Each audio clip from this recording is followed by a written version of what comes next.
नमस्कार, आप देख रहे हैं हेलो न्यूज़ वर्ल्ड सोच बेहतर कल की। आज एक रेवाड़ी शहर में एक चिकित्सक को क्लीन चिट मिली है एक मामले को लेकर। हम उन डॉक्टर मणिकंदन से आज आपको रूबरू कराने जा रहे हैं। क्या पूरा मामला है, क्यों उन पे ये आरोप लगा और कैसे वो क्लीन चिट उनको मिली और कहाँ तक पुलिस इस मामले की जांच में सफल हो पाई, देखिए हमारी ये रिपोर्ट। हाँ डॉक्टर जी, साहब नमस्कार, नमस्कार। नमस्कार। डॉक्टर साहब, क्या पूरा मामला था, क्लीन चिट मिली है आपको, क्या कहेंगे? आई थिंक जुलाई 25th में 24 25th में मेरे ऊपर एक एफआईआर दर्ज हुआ था, एफआईआर नंबर 238। ये सेक्सुअल हरासमेंट और धमकी देने के रिलेटेड एक लेडी डॉक्टर ने मेरे ऊपर दर्ज की थी। दर्ज हुआ एफआईआर में तो एक एक वर्ड, एक एक शब्द, एक एक लाइन, सारा फैक्ट गलत था। तभी भी मेरे से मीडिया यही पूछा था, उसका मैंने यही कहा था, पुलिस इन्वेस्टिगेशन में मेरे को पूरा भरोसा है, मैं पुलिस इन्वेस्टिगेशन में वेट करूंगा।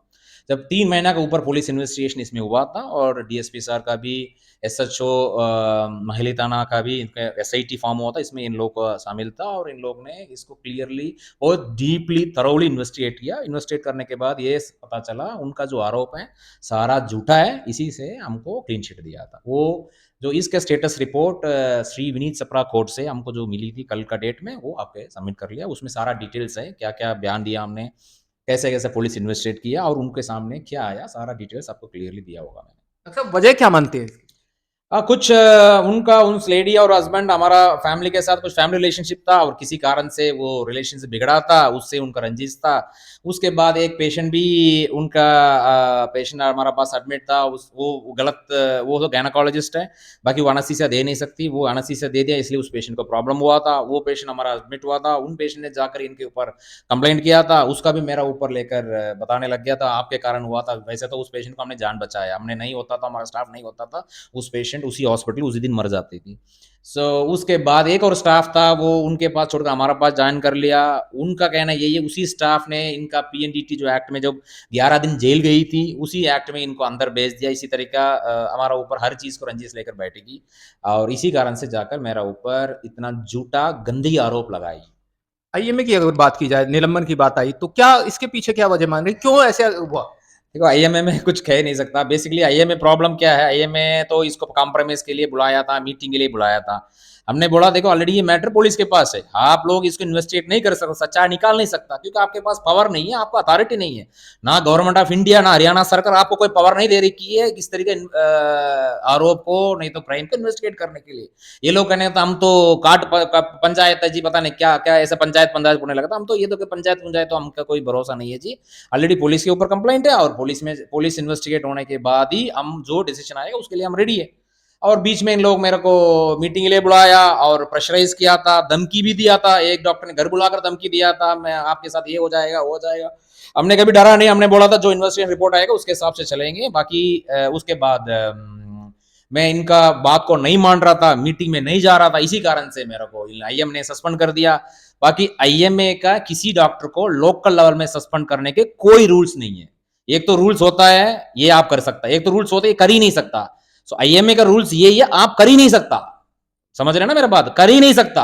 इसका मतलब इन लोग आईएमए के अगेंस्ट जाकर ये सस्पेंशन लेटर निकाला इनने, जो इनका राइट्स नहीं है और इसमें डोंट्स है, मतलब ये आप कर ही नहीं सकता। उसके बावजूद भी इन लोगों ने इलीगल सस्पेंशन लेटर मेरे पास भेजा था। उसके लिए आईएमए हरियाणा भी इनको मेल लिखा था, आप इस चीज के लिए वेट करना चाहिए।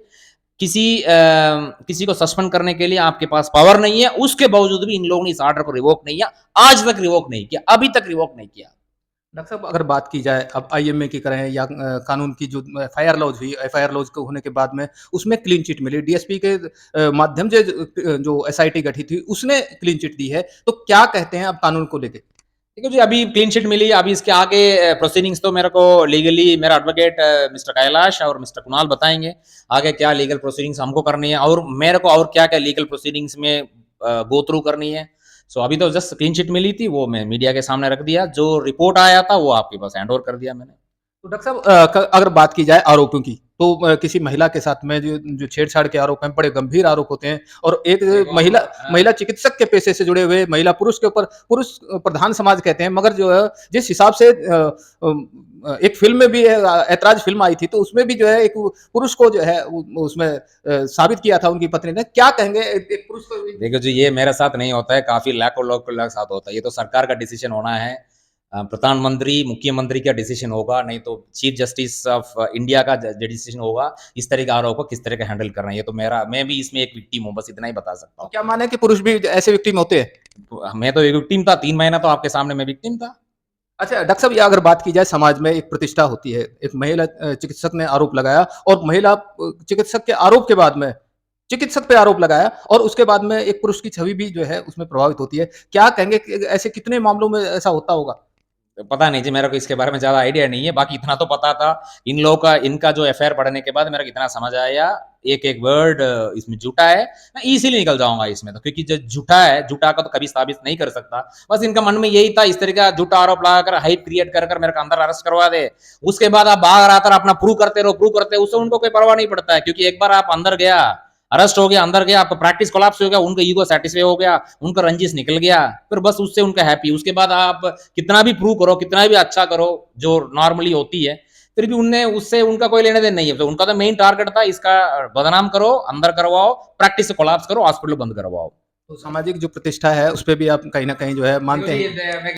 जो भी लोग आते हैं ना, सब लोग इतना ही कहा, सर आपके साथ अन्याय हो रही है, हम आपके साथ खड़ा है। ऐसे लाखों लाखों लोग का प्यार मेरा ऊपर है, इसलिए ज्यादा मेरा प्रैक्टिस में, मेरा लाइफ में ज्यादा ये प्रभाव नहीं पड़ा। सच्चाई तो ये है। अगला कदम क्या होगा? अगला कदम मेरा कैलाश जी और कुणाल जी बताएंगे, मेरा एडवोकेट्स। धन्यवाद।